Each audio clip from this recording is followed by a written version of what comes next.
Hey, how you guys doing? Okay, Fixer here. Ready to bring my car back. Sketchy AF, but that's the way it's going to be. Look at that. Isn't that nice? Beautiful, cut and buffed. Now, let's see if it can come unhitched, and with no brakes, I can run it into a tree. Yeah.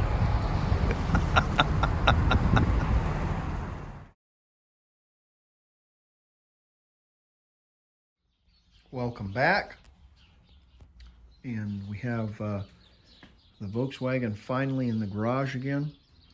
It has been cut and buffed, and it still has a few little touch-ups that I need to do. The hinge, I'm gonna have to kind of paint that white, and some little things. Fix the jams.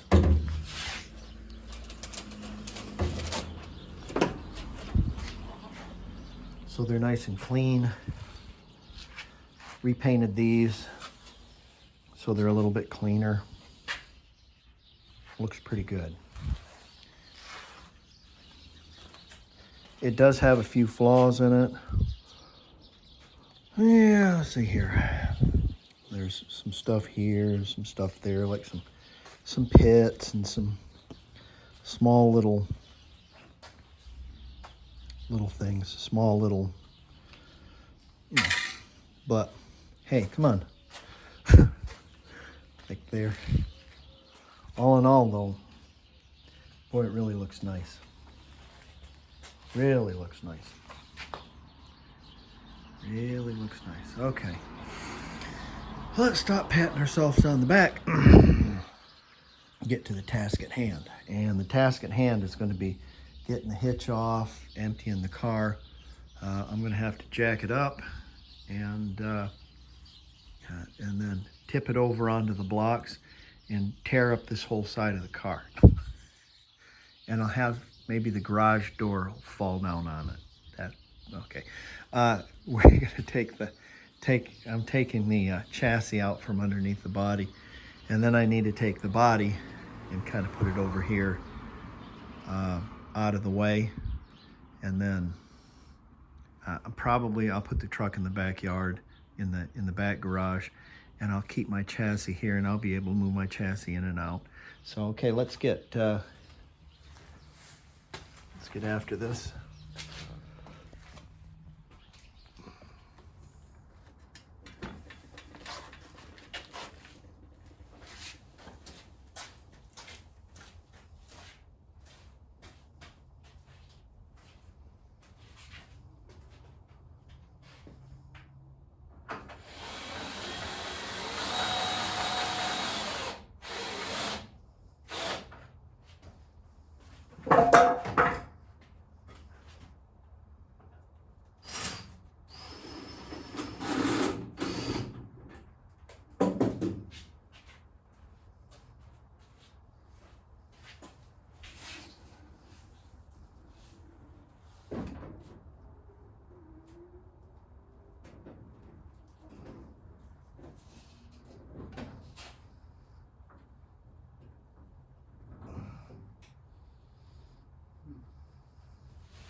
Now we got it out of the sky. What I can do is I bought some, 6 minutes on that. Sorry for boring you so much. I bought these at Harbor Freight. They say they're 1,000 pounds capacity. I know they are 200-pound capacity because I've been putting engines on them. So I figure if this body weighs 800 pounds, we're good. So let's crib these up underneath here, and then I'll let that jack down all the way. And then the body will be on a rolling cart so I can roll it off to the side. Terrific.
I have to do that in my garage because the laws of physics do not apply once you pass right there.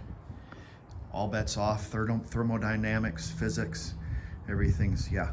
And you can pick up a paint can on the floor and it will gain velocity and spin up and go over the barrier and land on the hood if you're not careful. So you have to do everything to protect your vehicle.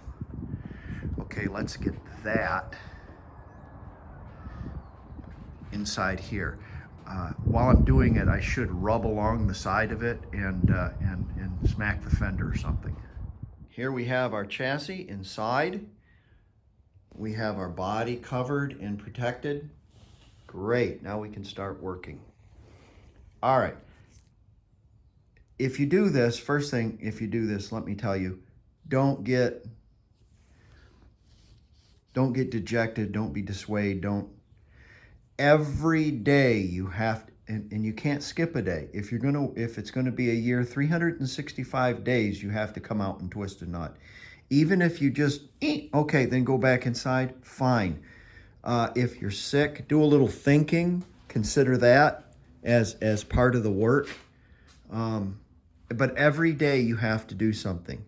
And pretty soon, you're going to be as far as I am on this. Okay, that being said, I'm going to start at the front of this vehicle. Okay, I want to start right at the front and work towards the back. But when I pull that beam off because it's rotten and I have another beam, I can fix that, but I don't want to.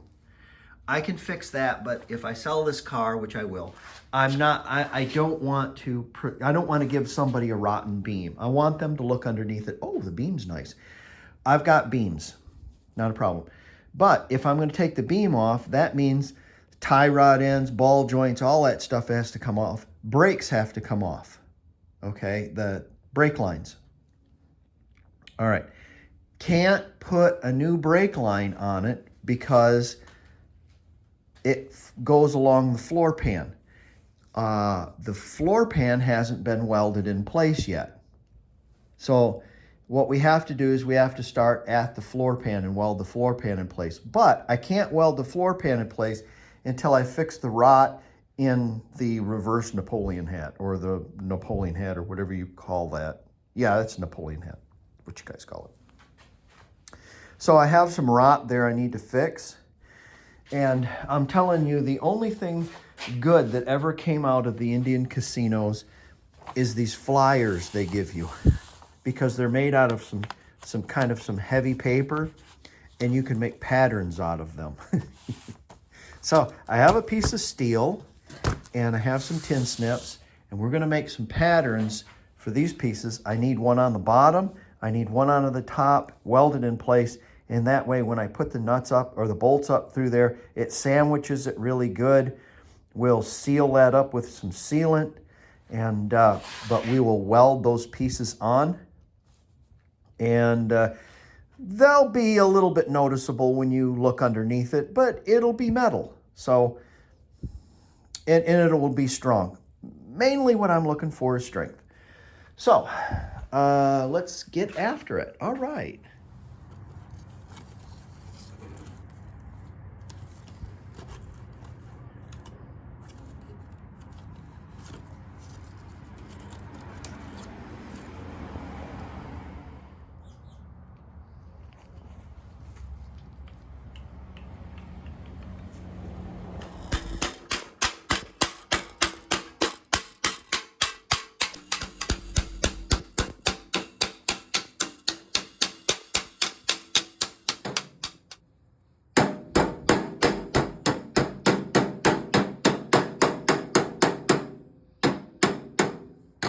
I found these two end pieces to some heater channels that I bought. They're the bottoms of heater channels. I just used portions of them. And essentially, those look great right there. But I'm not so concerned about the top. What I'm concerned about is the bottom. So if we flip them over, for appearance's sake, if we flip them over, we can use them on the bottom, and they would be quite nice. The holes are there and everything. So we can cut those off and kind of bend that a little bit to fit up in there, and a pair of ice grips, and we can weld it up in place, and it'll look really nice, as well as be functional and solid. Let's use those. Welding floor pans in, starting with that. I got the body off the chassis, and there's the body, all nice and pretty painted.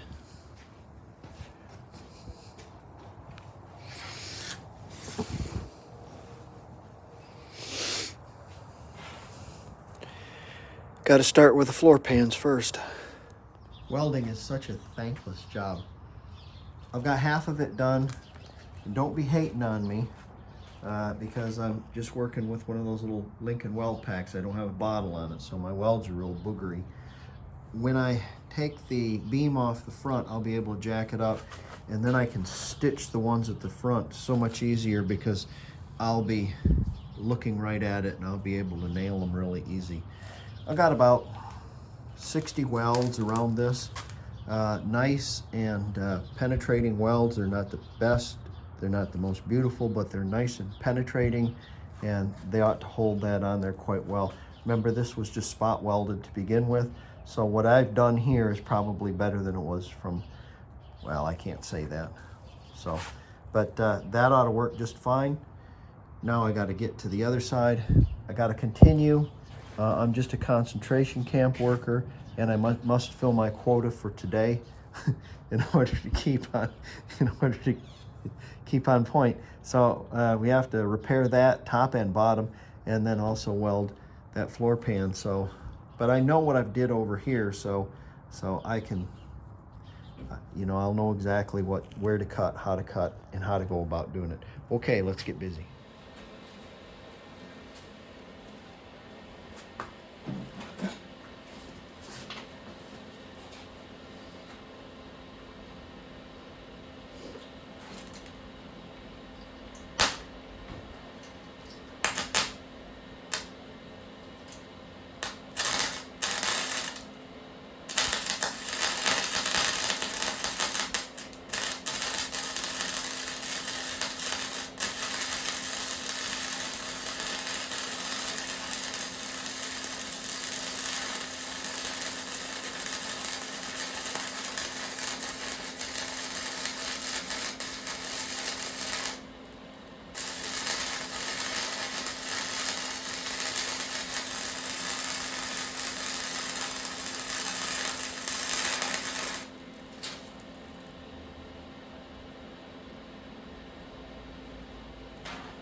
Every day you have to work towards your goal. Bit by bit, weld by weld, stitch by stitch. Every day. Like I said, don't hate me because my welds look terrible. I'm using whatever I have, and a little base coat is okay. Whoops, that's a little much. Probably be dribbling on the floor. I like using base coat because it's thin and it gets way down in the cracks and crevices, and that's really what I'm looking for. So. And it's not going to matter anyways. I'm just going to brush this around down there, and it'll seep down in there because our final coat is going to be some enamel. But my idea is just to get something on there where I push it out because it's snowing right now. Snowing, if you can believe that. And that way it'll have some protection. It won't rust. That's the whole idea. So I'm just using whatever I have. Oh, Mountain Dew. Yeah, that's what I'm using. All right, I come out in my stash, and I got a couple of better beams out here. I've got some joints and some tie rod ends and stuff like that out here too. We might get away with not having to replace any of that stuff, and we might have good stuff. So I have some rust-free beams. I'm going to use this one first. And I say first because I'm going to use this one, with, you know, and the green car in the backyard is going to get the other one. So it doesn't matter, but I don't think this is factory because it's got these deals on it. And this one, which is rusty but good, does not. So maybe if you guys know, I don't know. But it's a stock beam, so let's take that in the garage. So I did a little seam sealing around there. Okay, now we're going to lift this up, and we'll have a look at the brakes. And what we'll do is we'll kind of work on our brakes and our bearings, because those hubs and the spindle is what we're going to use. The joints, I don't know yet.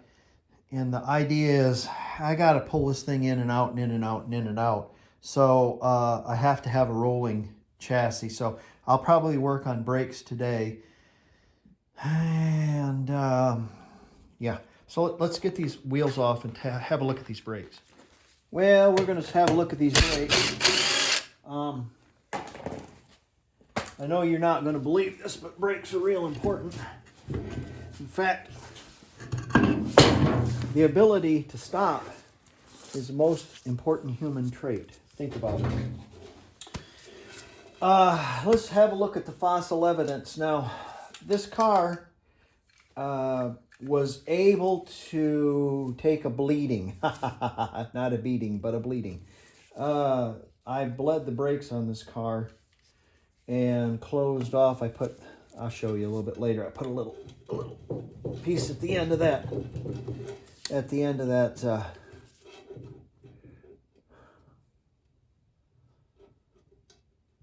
I put a little piece at the end of that master cylinder with a closed off line, and so no brake fluid to go to the back. But I did have front brakes because I actually drove this car around my yard a little bit, and I wanted some brakes.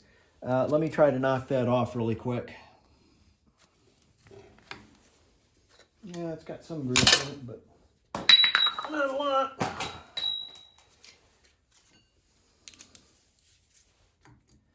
This little gizmo here undoes. Let's see here. Oh, turn the same way to undo. But one has left-handed threads and one has right-handed threads, and I can't quite remember. Yeah. Oh, the right side, I think, has right-handed threads, and the left has left-handed threads. Uh-huh.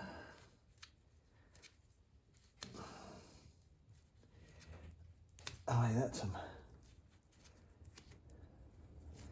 thick fibrous grease in there.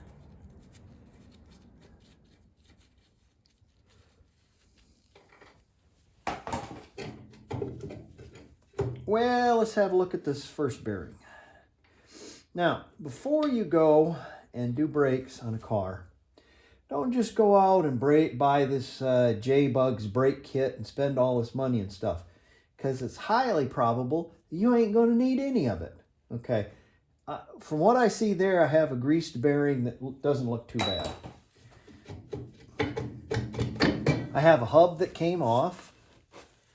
All right. The race doesn't look too bad, doesn't look cracked, but that doesn't mean anything. That race doesn't look too bad, not cracked. Here's a bearing, greasy, not broken, looks all right. Here's a seal. Let's see if it was still supple enough to be sealing. Yeah, it looks like it's been sealing and it's still supple. We might even use that again. You mean to tell me you're not going to put new brakes on this?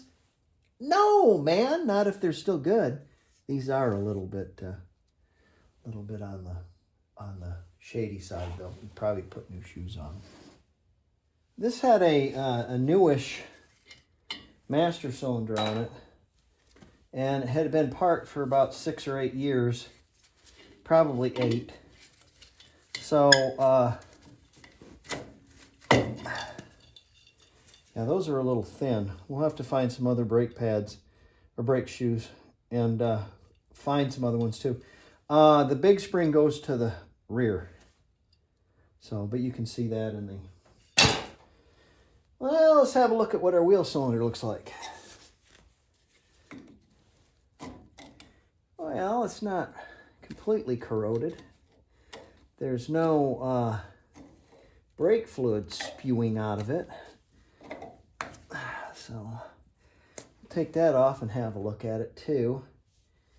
And let's see what our adjusters are like. Probably completely fried. Oh, no, they're not bad. Come out. And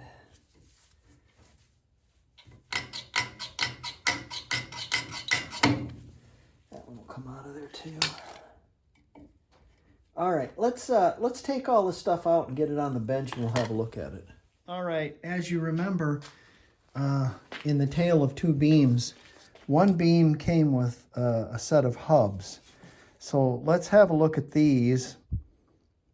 And actually, I like these hubs better. I even like the backing plates better because it's not so hogged out like this one has from prying. We can kind of hammer those back into place. And provided they're the same, and I'm pretty sure they are, we might be able to use a lot of the parts, if not all of them, in the hub. If you look here, there's quite a bit more brake material than the other one. So we might even be able to use the brakes. Don't know yet until we get them open. Let's have a look. Now I remember. I bled these front brakes and I pinched off the back brake. And they both bled, but only this one stopped. The wheel cylinder on this side is trashed.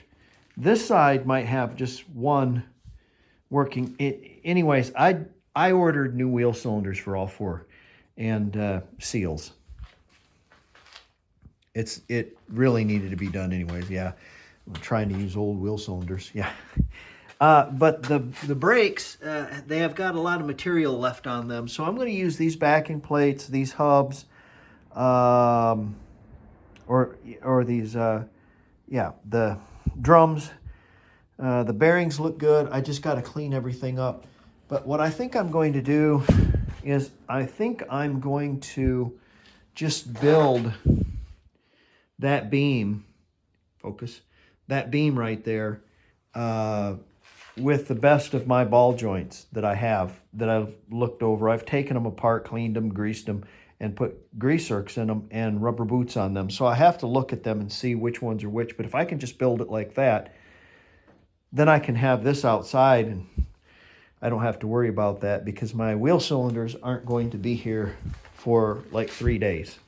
So I'll have to wait And I'm not ordering them from the parts department around the corner. That's for sure. My God, they're $25 a piece. The whole order I had was $25 from, yeah, anyways. Rock Auto, try them. They're fantastic. Okay, let's get this thing back together. Let's push it outside, and we'll put this beam up on the table, and we'll work on just the beam. All right, I found a bunch of suspension components that I had saved, and essentially they're tie rod ends, uppers and lowers with arms. The arms are in really good shape. The bearings are in really good shape in the beam. Even the seals are supple, so we're good. And somewhere, somehow, sometime, I ordered a bunch of seals for ball joints. Also ordered the boots for tie rod ends too. I can't remember where I got these at. I will give you the information. Focus. It wasn't necessarily a Beetle site. It was for Volkswagens, Audis, and a bunch of other places. But they had these seals, and I don't think they were that much. Can't remember. Anyways, what we're going to do is we're going to clean these all up. And like this one's missing a grease fitting. We're going to have to put a grease fitting in it. But we're going to clean these all up. I'm not going to bore you with that. And we're going to use these spindles that I had out there that have been already knocked down. I have a left and a right. The left one has a hole in it for the speedometer cable. And we're going to clean all this stuff up and paint it, and then we'll assemble it. I have a really good steering gear, too, that came with one of these. It's not notchy, and it has... How do you know if the steering gear is good? Okay. You've got a lot of material here. See, somebody hasn't taken and undid this and zapped it down. And it's not really notchy. So we're going to take and repack this with my version of what goes in there because I don't know exactly. The book doesn't say. So let's get these all cleaned up and painted. And I'll probably pop the cap off that, show you how I'm going to recharge that. I would give for more room. Three of the most important things you could ever buy. Three of the most important tools in your arsenal. Just leave it all up to us. A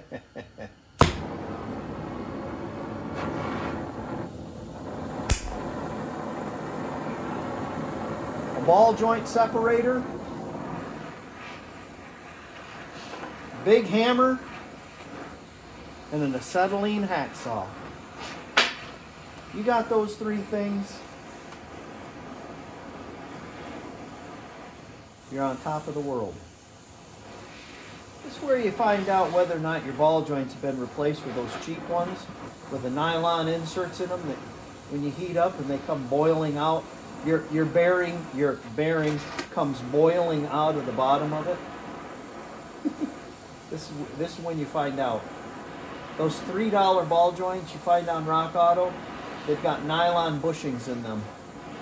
The steel rides in a nylon cup. They don't last very long.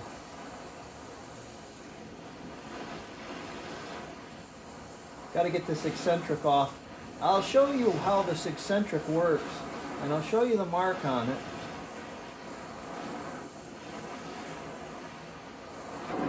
And what it does. It's for an alignment. It's for alignment. That's it. That baby hot.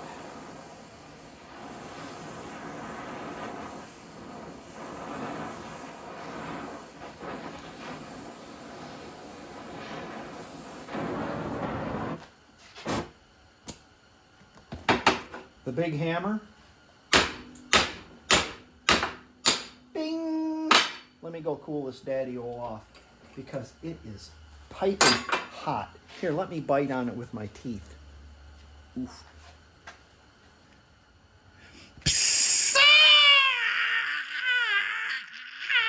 Okay, no, I cooled it off. You can tell that this is a good joint because just grease come out of here. and it still moves really good, and it's not sloppy. The cheap joints have got a plastic cup inside, and when you get them hot, the nylon spoos all out of here like it. Yeah, it's crazy. So, but we did get her loose, and I'll show you what these are for later. I got cleaning up this steering box, and it's not a Volkswagen steering box. It's TRW. That looked a little strange to me, this way up like that. I've never seen a Volkswagen one like that. Doesn't matter. Been changed before. TRW is a good part. It had some plugs in here. I think I took the plugs out. I can't remember. But anyways, I'm going to grease this. And how I'm going to grease it is I'm just using some grease. Same thing in my grease gun. And I'm putting a little bit in this bottle. And then I'm going to use some 7590 synthetic and put in there. And I'm going to mix it all up so it's a real thick slurry, and I'm going to squirt it in there. It's not really clear as to what you should put in one of these, but nothing is wrong. Something is better than nothing. It says the old ones used oil, the new ones use grease. Don't know. I can kind of get in there, and what I'm coming out with is kind of like grease, but it's kind of thin.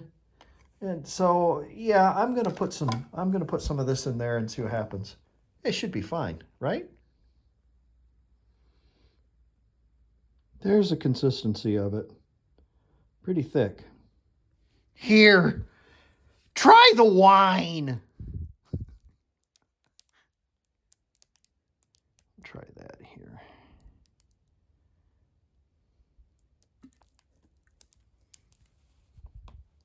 We'll put a little in this side too.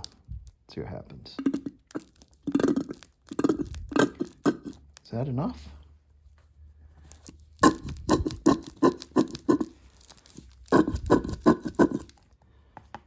Let's use the dipstick and find out if there's enough in there.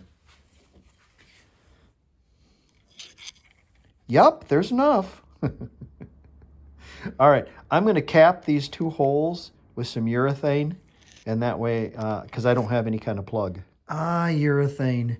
Is there anything it can't do?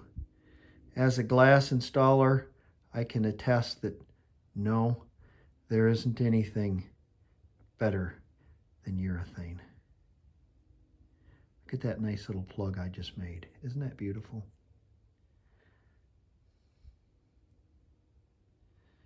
One more. No charge for that, sir. Thank you. Have a nice day.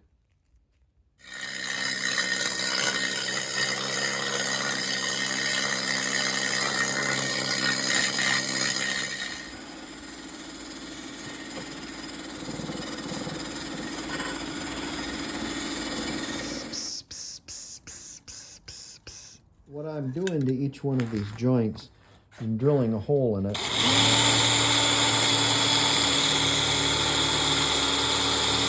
can't do that with the new nylon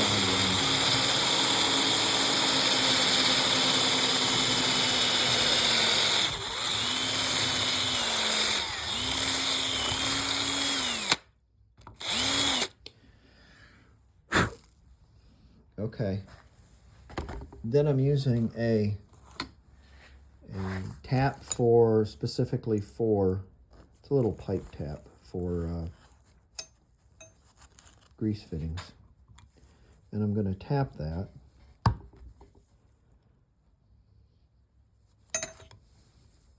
I say I'm going to. It's hard to do it with one hand.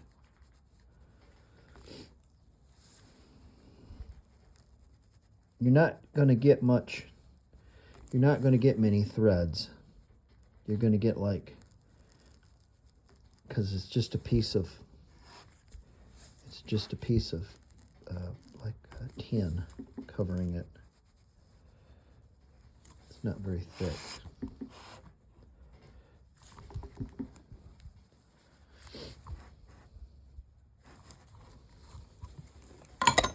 Then we're going to screw the grease fitting in. Well, I tell you what, let me hose that all out with some WD-40, and I'll screw that in there.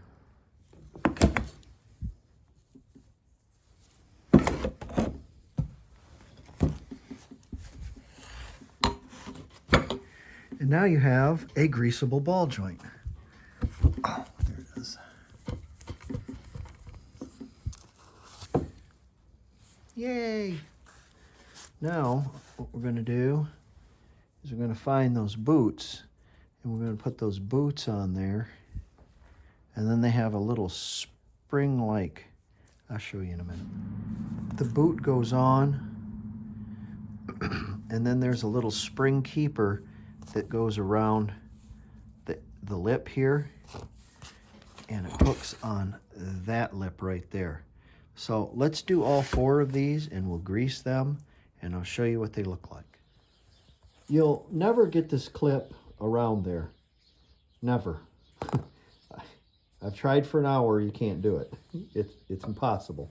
So what I did is I thought about using a spot tie, and then I said, nah, that's not enough. So what I used is some wire, you know, where you could wrap it around there. Yeah, it shows a little bit right there, but that'll be fine. And once the joint's down on there and you fill it up with, you fill it up with grease, it'll be fine. I think that'll be just fine. So there's our boot, and we can fill it, put a little grease in there, and set it aside, and that'll be a perfectly usable ball joint. So let's do the other 3, and I'll show you. Put this boot on there, and this one has a smaller diameter clip. Not diameter, but the wire is not as heavy as this one. And this one is it's just too demanding to try to get on there. You just can't do it. This one will bend quite a bit better, and you can actually get it around there. So you can, some of these you can use the clips. These are the uppers. The lowers I wired on. So it is what it is. It works. This is going to wrap up this segment on the suspension components, because I can't go any farther because I still don't have my wheel cylinders. It is what it is, you know. It's okay. I need to take and separate things anyways. It's much easier to swallow all this. I did get new boots on these and knocked the eccentrics loose, so that's good. Kind of cleaned them all up, gave them a what for, and a little bit of spray paint. I did put some lube in my gearbox, and the plugs work really good, urethane plugs. The neat thing about those are the original plugs. God, I'm doing it again. These plugs. The neat thing about these plugs is if water gets on them, it sheds off. The other plugs are kind of inset like this, so they get all kinds of junk in there, and if they leak, it just fills your, yeah, I don't understand that. Anyways, okay, so we're coming along pretty good right now. We have 2 different brake drums here. We have this one here says EURM, and then it's got the numbers 1394 on it. I've looked that stuff up and I can't figure out anything. The other one says BALI on the other side in 1139. So neither of these are original Volkswagen drums, but they have very nice, clean, relatively clean, smooth surfaces that aren't all gouged up, and they've got a lot of meat here. So I'm going to use these, and as long as they're true, and we'll find out if they're true or not. They got some big hammer marks on them, so we'll see if they're true. But both of them got really nice, I know they're rusty, but you put brakes on there and clean them right up real quick. Both of them have a whole lot of meat, relatively the same amount of meat, and they were on the same beam, so they were on the same vehicle. So they should be all right along with those brakes, the shoes. All right. That's the end of this one. And look for the continuance of this. I want to paint that beam, and we have to put this all together so then we can put it on the chassis. All right, I'll see you guys next time.